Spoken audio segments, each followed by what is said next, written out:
Y a las 7:08.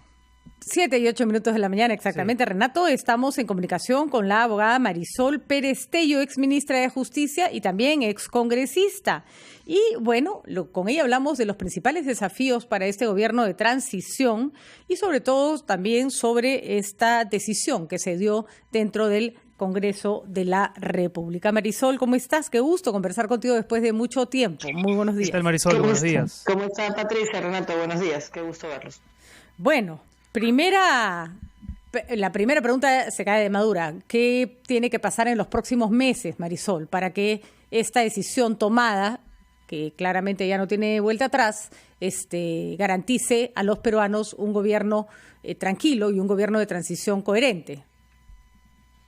Yo creo que se estaban haciendo cosas interesantes que no deberíamos abandonar. Una de ellas, el Pacto por el Perú, que dejó de pertenecer al Ejecutivo y se trasladó al Acuerdo Nacional. En este espacio se ha hecho un recorrido por el país importante para tratar 6 ejes fundamentales: el tema de la reactivación económica, el tema de la salud, por supuesto, como prioridad, el tema de la educación, el tema de la justicia, la reforma política, y estos han sido fruto del consenso entre los partidos políticos representados en el Parlamento y los que no estamos en el Parlamento, que es el caso del PPC, por mencionar alguno. Estos acuerdos yo creo que no deberían de dejarse de impulsar. Me parece que es un esfuerzo serio que el Acuerdo Nacional ha llevado adelante y que, aun cuando nace de un mensaje presidencial, luego se traslada, y me parece que con mucha inteligencia de parte del Acuerdo Nacional, al Acuerdo Nacional, donde se ha seguido toda esta historia que te comento a nivel nacional. Uh-huh. Otro de los temas que está avanzando y que debería de tener los recursos en el presupuesto que estamos por discutir y aprobar en el corto plazo es el tema del Plan Nacional de Infraestructura, ¿no? Ese Plan Nacional de Infraestructura puede generar rápidamente puestos de trabajo, puede generar crecimiento, obviamente tiene que ser utilizado, y eso es lo que tiene que garantizar este gobierno de transición, absoluta transparencia en el uso de los fondos públicos, y me parece que ese camino hacia el 11 de abril y luego el 28 de julio es importante y debe ser transitado por gente que conozca los sectores. Patricia, Renato, no se puede entrar a aprender, se pierden más o menos los 2 primeros meses en entender el aparato y las dificultades del aparato estatal, así que hay que entrar sabiendo lo que se tiene que hacer, afrontar esos desafíos.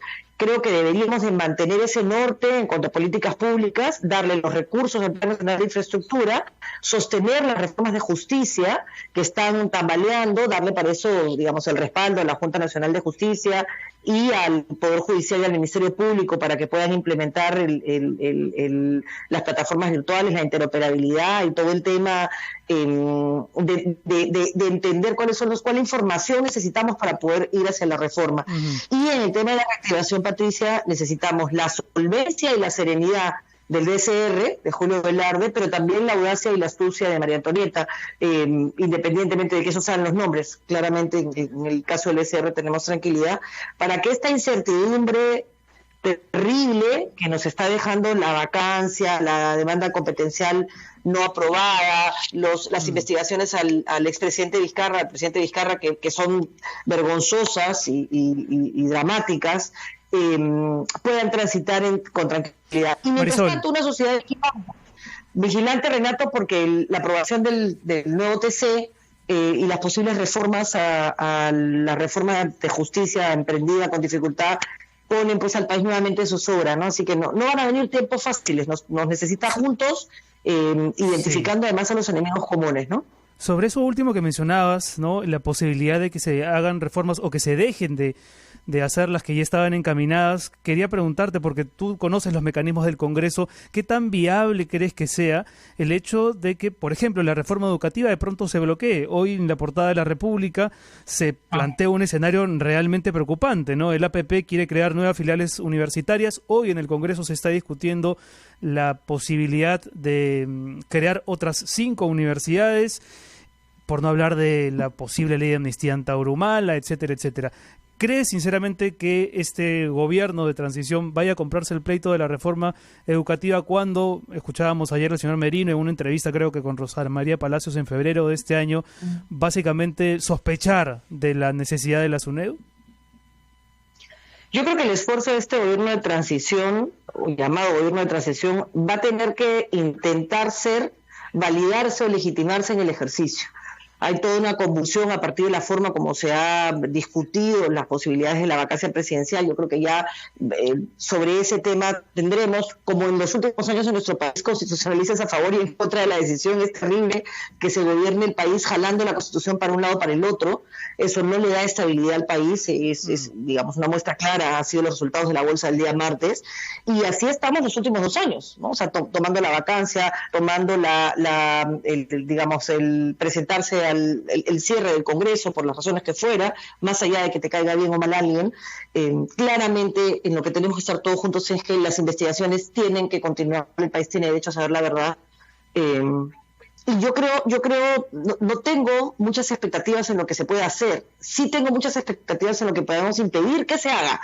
O sea, yo sí creo que necesitamos una ciudadanía vigilante que impida que el cambio del TC se convierta en una repartija, que necesitamos utilizar los mecanismos que el mundo virtual nos facilita, y los que quieran ir a una marcha, hacerlo, digamos, cuidando los riesgos de una situación como esta, en medio de una pandemia que no ha terminado y que nos reclama calma, serenidad, pero firmeza, no permitir que se retroceda. Yo creo que eso sería bastante, Renato, que no se retroceda en los poquitos avances que han habido a nivel de país. Hay un libro blanco en el sector salud que deberíamos monitorear en su implementación, más allá de la pandemia, que es un tema con el que tenemos que lidiar, y lidiamos los últimos más de 240 días.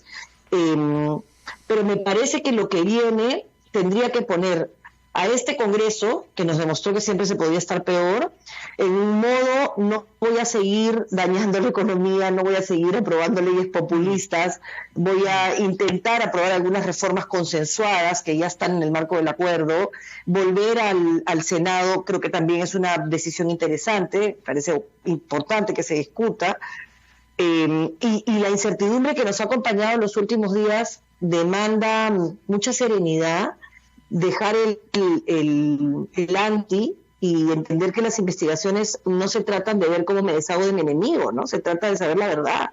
Lo que hemos escuchado en los últimos meses ha sido dramático, y lo que ha pasado esta última semana también lo ha sido, ¿no? Creo que todos hemos sido testigos de eso, Patricia. Pero también, Marisol, y eso creo que lo has vivido en carne propia, esto no empezó hace 2 semanas, ni hace un mes, ni con este nuevo Congreso. Estamos en una crisis desde que arrancó el gobierno de Pedro Pablo Kuczynski, y también hay que decirlo, aunque no sea muy popular, que así como se ha usado el mecanismo de el pedido de vacancia con una ligereza, también en algún momento se abusó de las cuestiones de confianza que iban y venían, ¿no es cierto? Jalando la Constitución para mellar la democracia, cuando son mecanismos en la Constitución que están planteados para situaciones absolutamente extremas. ¿Cómo hacemos para que eso cambie? Porque, ojo, esto no termina acá. En el 2021 empiezan otros gobiernos que van a estar igualmente vulnerables, ¿no?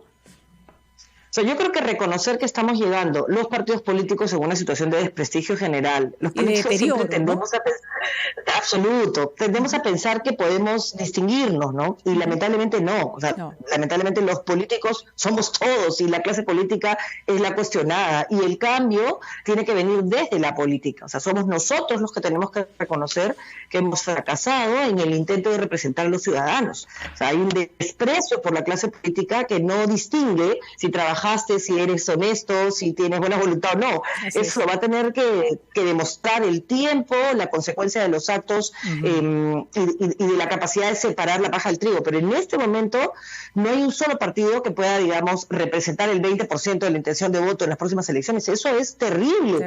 Es terrible. O sea, tenemos una crisis de partidos que nos está pasando la factura, ¿no? Antes de que nos gane el tiempo, ¿el PPC va a participar del gabinete? ¿Ha habido algún llamado a alguna persona del partido?